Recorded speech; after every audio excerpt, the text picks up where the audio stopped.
Good morning. We previously started with um, the discussion of the curriculum shape of Paring Palipunan. And in particular, we ended with page 4 and a little bit of page 5. Well, I'll start with two subsections, A and B, within the same um, big topic. No?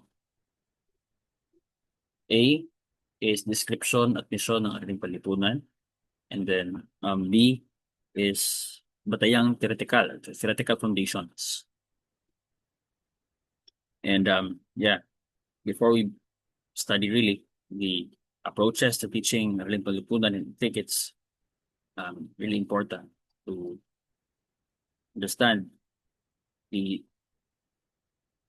description and mission of Aralin Palipunan. Right. Let's start with the first line which states that nakatuon ang Araling Panlipunan sa dinamikong ugnayan ng individual at lipunang kaniyang kinabibilangan, kabilang ang panliligang lipunan at mga demokratikong institusyon at estrukturang umaagapay at tumahamon sa kanyang pamumuhay. So, basically, the focus ng Araling Panlipunan is the ugnayan. No? What's ugnayan? The relationship. The relationship, which is described here as the dynamic between what? Between the individual and the society that he belongs to, that he or she belongs to.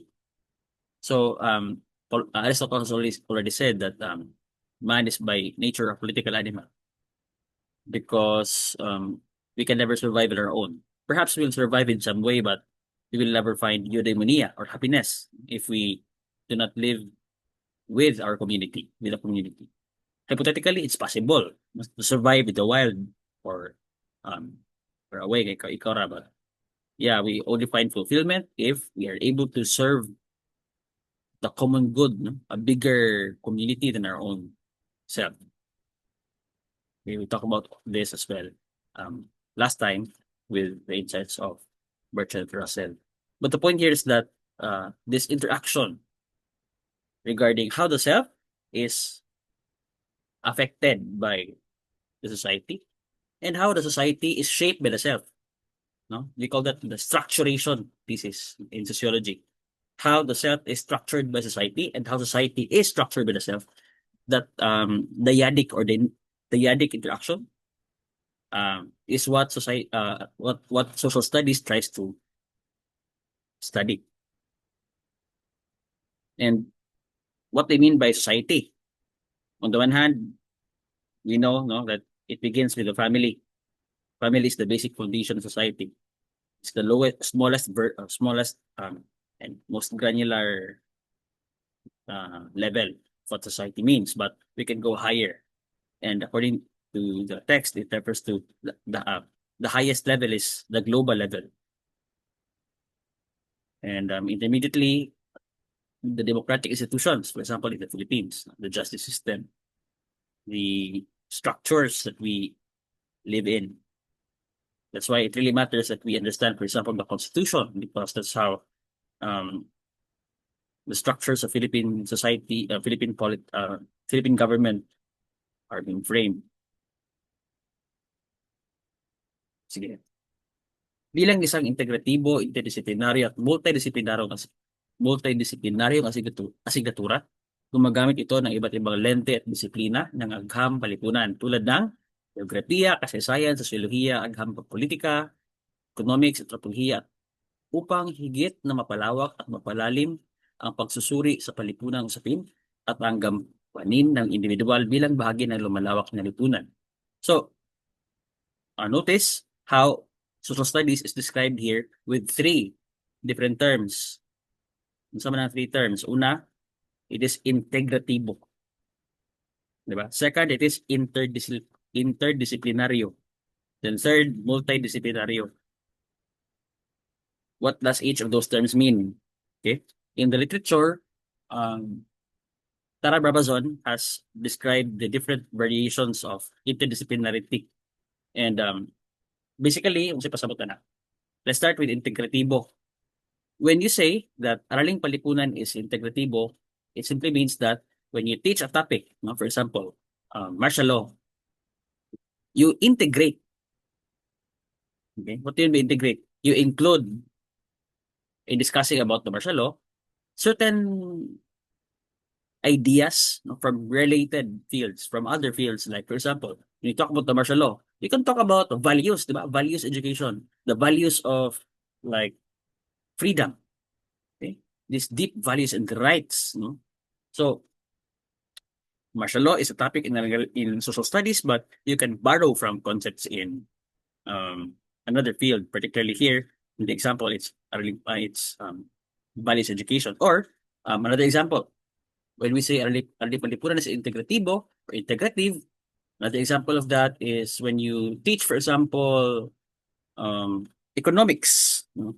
When you teach economics, you compute, for example, the GDP, no, of the Philippines at a given year. And of course, you will use, no, in the process of computing for the GDP, concepts from mathematics. Diba? So when we say social studies is integrative, it's when we use an idea from another discipline to help us explain something that we normally already have in Araling Palipunan. So, first example is martial law. Second example is economics, but we borrowed from another field. Second, interdisciplinaryo. Isa po na siya. So, in the literature, tulogin na sila, no? Interdisciplinary, multidisciplinary, and transdisciplinary. Now, let's talk about the first two because the third one, katong transdisciplinary, that's not a term that is being used here. When we speak of anything as being interdisciplinary and multidisciplinary, we're talking about the specific way, no, by which different disciplines are being arranged together, the different ways by which, or the configurations by which they collaborate towards a common goal. So when we say, for example, a field is multidisciplinary, in the literature, that means simply that there's a group, no, of experts. Each member of the group has his own distinct expertise. So, for example, we talk about poverty. It's a very big problem, di ba? How do you solve poverty? It's a very heavy problem. If your approach to solving that problem or looking for solutions to that problem is multidisciplinary instead of interdisciplinary, then you will assemble a group of experts. One of them, for example, is a sociologist. Another one is an expert in anthropology. Another one in political science. Another one in economics. So there's still this distinction, no, in the different fields of expertise sa each member of the multidisciplinary team working together to solve a singular problem. That's what multidisciplinary means. It's different from interdisciplinary because when we say anything or like an approach to solving a problem is interdisciplinary, usually it simply means that there's no division, no, among the members kung that person is a geographer, the person is an economist, and they work together. No, multidisciplinary na siya. When we speak of interdisciplinarity, usually it refers to how a single person, usa ra ka person, you are a researcher, an interdisciplinary researcher, and then bisag ikaw ra usa, you borrow from the paradigms, from the concepts and methodologies of different disciplines. Mo na interdisciplinary. You are just a singular researcher or a group of researchers, but there's no blurring, no? Or there's no discrete division, no, of different members of the group having a different or unique field of expertise. Instead, ikaw ra usa or you're a group and you just seamlessly, no, borrow from perspectives from, for example, geography, from economics, from anthropology, sociology, to solve a singular problem or to accomplish a singular aim. And Araling Palipunan draws from both, di ba?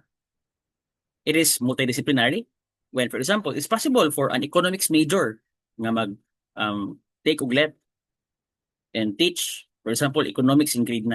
That's possible. Or a sociologist can teach contemporary issues in grade 10, di ba? A historian can teach grade 5 to 6, Philippine history. Somebody with a training in PhD in Philippine studies, sa Diliman, for example, can teach Asian studies. No? So, yeah, that's what we mean when we say social studies is interdisciplinary because on the one hand, bisag ikaw, kamo example, your major is not sociology but elementary education, di ba? But because social studies is interdisciplinary, it doesn't mean that just because you are an elementary education major, you cannot use ideas from sociology or geography. You can use these ideas. Of course, that demands that you master these fields as well, no? At least the basic or the most important concepts. So, you can give justice to them as you borrow from these paradigms. No? But yeah, it's very possible. So, when we read materials pod, for example, in social studies, multidisciplinary king approach because, for example, we talk about the peopling of the Philippines. Ano lang, peopling, diba? We usually think of people, dili man na sa mahimong verb, but in the literature, when we say peopling of the Philippines, it's when yun sa pag-abot sa mga tao sa Pilipinas, sa Homo sapiens sa Pilipinas. How did people arrive in the Philippines? And when you study that field, you have to borrow from different disciplines. One of them is linguistics because we trace linguistic dispersion across different geographic regions. And that can be a hint as to how Filipinos, or no, how Homo sapiens eventually arrived in the Philippines. You also borrow from biology, no, or specifically biological anthropology because we look at, for example, potential data from, for example, the fossils, for example, the Tabon Cave, di ba? And similar cases as well. You also borrow from another field, which is archaeology, di ba? So we assemble our material on the peopling of the Philippines using sources and materials created by different scholars in the different disciplines. So that's what being multidisciplinary and interdisciplinary means. We are not trapped in one discipline. And that's part of why social studies is difficult. Because, of course, daghan kayo na sila nga fields. No? Geography, for example, it's already a very big field in itself. You can get an MA in geography, a PhD in geography in itself, di ba? The same is true with history. You can get a PhD in history. Karausa na can stand alone as a discipline, but social studies is inherently eclectic, no? Kasi meaning eclectic, we borrow from different paradigms and perspectives. Nganong approach na to is like that, integrative, interdisciplinary, and multidisciplinary. Again, go back to the first sentence. It's because society is dynamic. The relationship between the self and society is dynamic. And therefore, a singular paradigm will not suffice to capture the complexity in that interaction. Next paragraph. Bagamat ginagamit ang iba't ibang sangay ng agham palipunan sa pagsusuri ng usaping palipunan at pagsibiko, ang pagdulog sa pag-aaral ng araling palipunan hindi lamang simpleng koleksyon ng mga sangay, o diba, na nabanggit, kundi umiinog ito sa pangangailangan ng mag-aaral, komunidad at ng lipunan sa pangkabuuan. So in short, the presence and the use of these different disciplines are not just used for the sake of using them. Meaning, dili lang para ingon kang bright, no nga you borrow from different disciplines, no, or for the sake of diversity of sources. No, that's not the end. It's the use of different disciplines, calling forth different disciplines is instrumental. It's subordinated to a bigger aim. And what's that aim? To solve the complex issues that society is facing. And dili kaya sa singular discipline to solve. Right? So that's really the aim. It's the aim is actually for the people. We do social science in these different fields for the people and not for vanity. according to Thornton. Alright. Dahil dito, itinuturing ang araling palipunan na mahalagang haligi ng kurikulum sapagkat pangunahin itong layunin na may isa katuparan ang paglinang sa mga Pilipinong mag-aaral na maging mapanuri, mapagmuni, produktibo at mapanagutang kasapi ng lipunan na may sapat na kahusayang pansibiko na nakasalig sa malalim na pag-unawa sa pagkakakilanlang kultural at pagmamahal sa bansa, mayroong pandaigdigang pananaw at pagpapahalaga sa usaping panlipunan. This is just a repetition of what has already been said before. So we can proceed. Maisa sa katuparan ang mga ito sa pamamagitan ng pag-unawa, pagsusuri, at pagtugon sa mga paksa, tema, isyong panlipunan na nagsisimula sa sarili, patungo sa pamilya, komunidad, lalawigan, bansa, rehiyon, at daigdig. Expanding horizons. Gamit ang pangunahing kaisipan, big ideas, hango sa geografiya, kasaysayan, sosyolohia, agham pa politika, at economics, political science. We've already talked about the concept of big ideas. I'll not repeat that anymore. Partikular sa mga kasanayan at kakayahang ito ay nakaugat sa mga layunin ng batayang edukasyon na makahubog ng mamamayang may kapaki-pakinabang or functional na literacy na may panghabangbuhay na pagkatuto or lifelong learning pagkatapos ng formal na pag-aaral. Tulad ng ibang asignatura, binibigyang diin ang pagsisiyasat at pagsusuri bilang kakayanan. Sa makatuwid, ang kurikulum ng Araling Palipunan hindi lamang nakabatay sa dinalaman or content-based, kundi rin sa mga kakayahan at pamantayan, standards-based. Basically, the idea here is that teaching the content is not the end in itself. It's not the goal. The content is used for another purpose, no? And the purpose is you teach the content because the content will help them reach a certain skill, no? It will help them perform a certain task, no? It will help them develop a certain attitude or value. So, knowledge is not pursued in its own sake, at least in Araling Palipunan. It's very practical, no? We pursue we study, for example, the martial law. We study, for example, EDSA today, diba? Why? Because we want our students to develop the appreciation for the privilege of living in a democracy and how that's not a given, no? It was fought for. Gihaguan na siya, yung gipakamatyan na sa many. So, we teach the content, yes, but not for the sake of students to memorize the content. Instead, so that they can use the content, no, to perform a certain action or to develop a certain value, to widen their horizons, diba?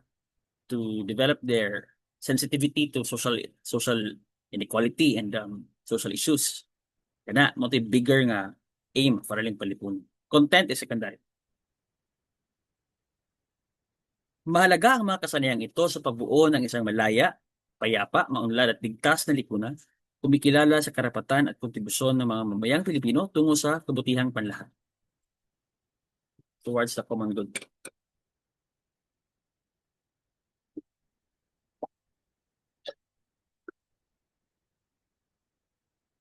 Malinaw na may isa sa katuparan ng mga ito gamit ang expanding environment. Amo na gingon nato last time.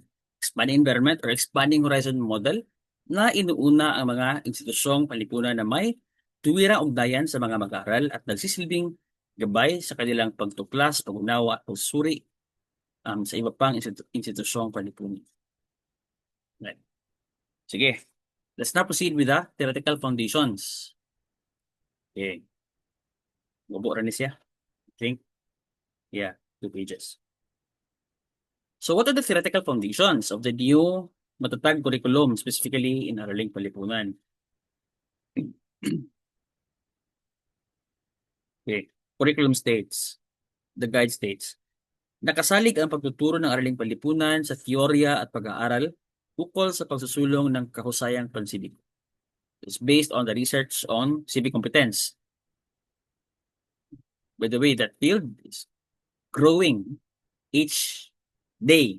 There's a new article that's published on precisely on this. Bagamat masalimuot ang mga perspektiba at pananaw ukol sa pagtuturo ng asignaturang ito, masasabi na ang integratibong pagdulog gamit ang makahalagang kasanayan at kakayahan ng sakay ng agham lipunan tulad ng political science, topology, economics, geography, history, at maging psikolohiya, no? Social psychology. Ang saligan nito upang maisakatuparan ang pagkatuto ng kahusayang pagsibiko ng mga mag-aaral. Kasi we draw from these different disciplines. We integrate. Kaugnay sa pagtuturo ng araling panlipunan ay ang pagsunod sa mga ideya ng iba't ibang teorya sa pagkatuto. Wala, naigi-mention. Pangunahin dito ang Ecological Systems Theory by Yuri Bronfenbrenner. Sige, recall your subject in facilitating learners and their teaching or perhaps child adolescent learners and learning principles. This is one of the theories, di ba, by Bronfenbrenner that um, the child does not exist simply on his own, di ba? The child exists in a different scales, no, of networks sa iyong family, sa mga kanang friends sa iyong family, di ba? And so on. Hantod nga sa milieu, sa meaning milieu, the time in which the child is situated. Tanan. So the different spheres, I cannot memorize them already, but the point is the child doesn't exist in a vacuum. The child is affected, no, by these different layers sa environment. So according to the source, according to the curriculum, this theory, the ecological systems theory, gives value to ekolohiya o kapaligiran or environment ng mga mag-aaral bilang sentro ng kaniyang pag-uunlad. Gisite si Bronfenbrenner. Kung susuriin ang modelong PPCT, process, person, context, time, na kalakip ng teoryang ito na maipaliwanag ang pag-uunlad ng individual at lipunan. You can review this one sa inyong previous subject. Mahalaga ang pananaw na ito sa pedagogikal na pagdulog sapagkat ang nilalaman at kakayahang nakapaloob sa asignaturang ito ay higit na nagbibigay buhay sa konteksto ng karanasan ng mag-aaral sa tahanan, paaralan, komunidad at sa lumalawak na lipunan. Samantala, ang social constructivism, technical theory, na naniniwalang ang individual ay aktibong lumikha ng kahulugan at maging kaalaman mula sa kanyang karanasan, ay binibigyang halaga rin ng asignaturang ito. Yun sa pamamagitan ng pagbibigay sa mga mag-aaral ng kalayaang lumikha ng kahulugan sa mga konseptong tinatalakay batay sa kanilang karanasan at pag-unawa sa mga tekstong binasa at sunuri. So, what does this mean? What does this concept mean? It simply means that we give the child the freedom, to create meaning sa kagalingon. We do not assume that meaning is pre-given. Meaning is already there. Nga ito na lang itudlo sa bata ihungit. No. Instead, we just di ba? We call education because we simply enable the conditions under which the student can create the meaning for himself. Education. Education is not about feeding the idea into the students, but instead it's about setting the conditions up, no? It's like matchmaking ba? It's like matchmaking ka na bitaw. When you are matchmaker, you try to make a couple out of two people nga dili sila couple before. Ikaw may murag mo kanila mo sana mo gusto nila together. So education is like that. Dili mo sa pugson, but you try to make it organic, di ba? In the same way, when we try to make our students learn, we try to make it organic. We just set up the conditions, but we do not force the students to learn it in a way nga shortcut. Instead, it has to be active to create the meaning for themselves. Bilang isang asignatura na ugnayan, ang magkatuwang na pagkatuto or collaborative learning at pagkatutong pangkaranasan or experiential learning ay pamamaraang madalas na ginagamit sa asignaturang ito bukod pa sa pamamaraang tematiko-chronological, paksain conceptual at pagsisiyasat. So, you know this already, collaborative learning, no? Dili lang individual ang mga activities, but sometimes they work together in groups, di ba? Or experiential learning, they will have to experience the concept instead of just learning sa concept from the textbook. Mula rito, inaasahan na maisa sa katuparan ang minimiti ng kurikulum na mahubog ang mapanuring pag-isip or critical thinking. Pagpapahalagang pagkasaysayan or sabi ni, value for history at iba pang kasanayang pangdisiplina. Skills across the disciplines. So, by the way, na mga key concepts ano nga mga jargon. What do you mean by thematico-chronological? That simply means applications of big ideas into history. Remember the concept of big ideas earlier? When we apply that to history, it simply means, yes, we teach history chronologically. We start with the pre-colonial period, natod nga about mga Spaniards and so on. Natod nga about mga Americans, and Japanese, blah, blah. Diba? That's chronological. But we teach it using certain big themes or ideas. For example, when we speak of the Spanish period, no? Unsa may big nga concept sana religion, diba? Apil ang religion, apil na ang Spanish nga political structure kanang style sa ilang colonialism. Yan, paabot po sa Americans, so unsa may mga big themes sa American period, democratization, di ba? Tony Barrow ta sa ilang model of democratization, or sa Japanese period, we can talk about how na violent, no, it was, although it doesn't mean nga dili pud violent ang Americans or ang Spanish, but like it pud sa silang level because of for example the comfort women, the comfort gays, yun na. So violence, we can talk about that, or martial law, how there's the suppression of our fundamental freedoms, or we talk about EDSA and the value of the value of kanang that sovereignty lies in the people. So the chronology does not stand on its own. No?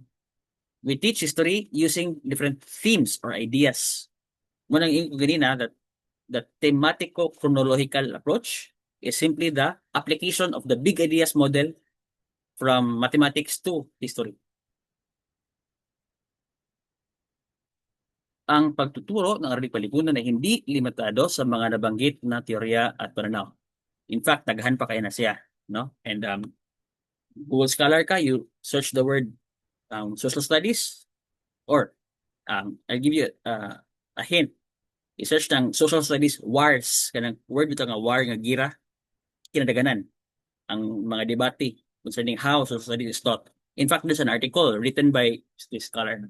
What is the title sa article? Social Studies Wars. It's the debate as to unsa man theoretical foundations in social studies, no? So it's a very big field, and mo aron di mo overwhelmed sa daghan sa pwedeng basahon. We just stick with the curriculum guide for now. No?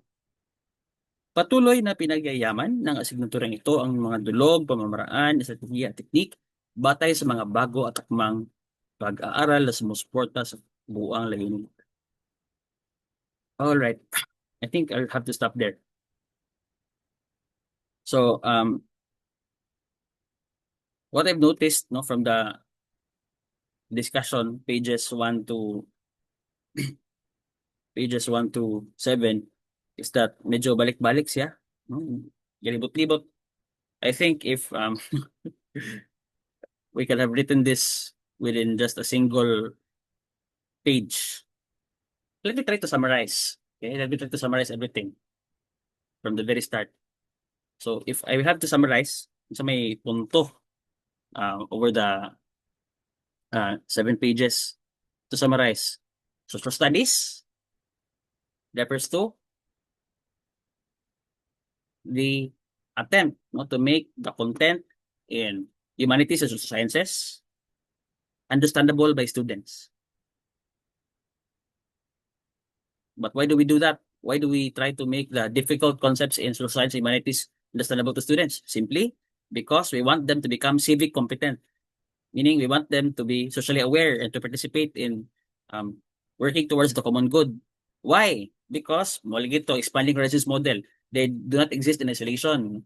Students have to realize that they are part of a bigger community, and whether they like it or not, they will be affected by bigger social patterns and movements, no, that they have only little control over. So dapat aware na lang sila kaysa they will just be gliding with the wind. And because the society that affects them is very dynamic, is complicated. Therefore, we need a variety of methods to study that society. Mo nang different fields. Mo nang integrated, interdisciplinary, no? We borrow from geography, sociology, political science, blah, blah, blah. So, basically, mo siya, no? We teach social studies to make our students aware. And libog ang society. Kay gubot, daghang nahitabo every day. So, we need different disciplines. So, we teachers of Araling Palipunan should be aware, no? At we have to master these different disciplines.